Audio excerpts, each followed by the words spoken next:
اس video میں ہم یہ دیکھیں گے کہ اگر کوئی شے وقت کے ساتھ ساتھ اپنا مقام تبدیل کر رہی ہے تو اس کی اس حرکت کو ہم بہتر طور پر کیسے اس کا اظہار کر سکتے ہیں یا اس کو دکھا سکتے ہیں۔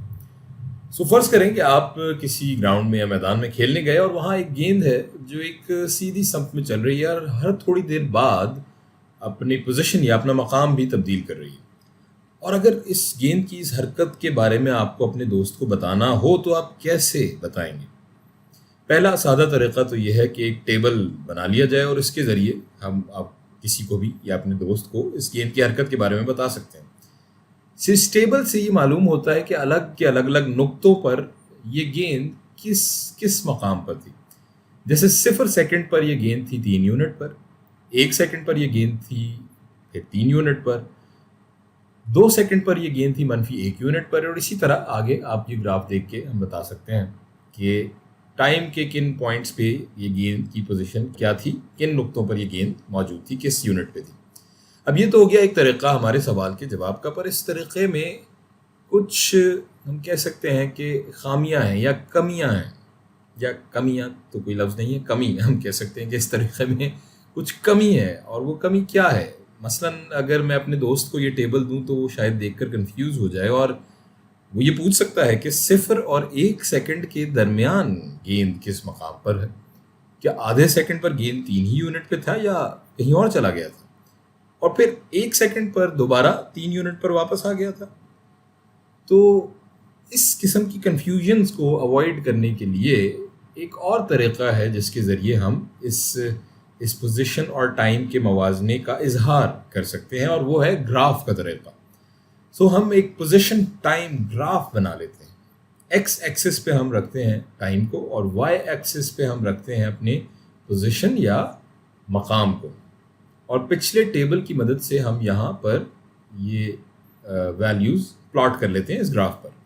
0 سیکنڈ پر گیند تھی 3 یونٹ پر، 0 اور یہ نقطہ ہو جائے گا 3۔ 1 سیکنڈ پر تھی 3 یونٹس پر،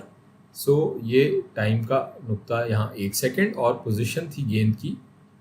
3 یونٹ، یہاں پر ہم یہ پوائنٹ یا نقطہ لگا لیتے ہیں۔ 2 سیکنڈ پر گیند کی پوزیشن تھی -1 یونٹ، یعنی کہ یہ 2 سیکنڈ یہاں آ جائے گا یہ ٹائم کا، اور گیند کی پوزیشن تھی -1 یونٹ، تو یہاں پر ایک پوائنٹ یا نقطہ آ جائے گا۔ تیسرے اور چوتھے سیکنڈ پر گیند کی پوزیشن تھی 0 یونٹ، یعنی کہ یہ 3 سیکنڈ پہ بھی 0 اور 4 سیکنڈ پر بھی 0، اور 5ویں سیکنڈ پر گیند کی پوزیشن تھی 2 یونٹس، یعنی کہ 5ویں سیکنڈ پر گیند کا جو پوزیشن کے یونٹس تھے وہ 2 تھے، تو ہم یہاں ڈاٹ لگا لیتے ہیں 5 سیکنڈ کے اوپر یہاں اس 2 کے سامنے۔ اور اب ہم ان پوائنٹس کو ملا لیتے ہیں اور گراف کو پورا کرتے ہیں۔ چونکہ گیند 0 اور 1 سیکنڈ پر 3 یونٹس ہے تو ہم اسے ایک سیدھی لکیر سے دکھائیں گے، مطلب گیند ان دونوں سیکنڈز کے درمیان ایک ساکت حالت میں ہے۔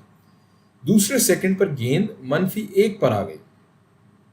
اگر ہم یہ مان لیں کہ گیند ایک مستقل رفتار سے چل رہی ہے تو اسے بھی ہم ایک سیدھی لکیر سے دکھائیں گے۔ اس پوائنٹ اور اس پوائنٹ کے درمیان ایک سیدھی لکیر کھینچ لیتے ہیں،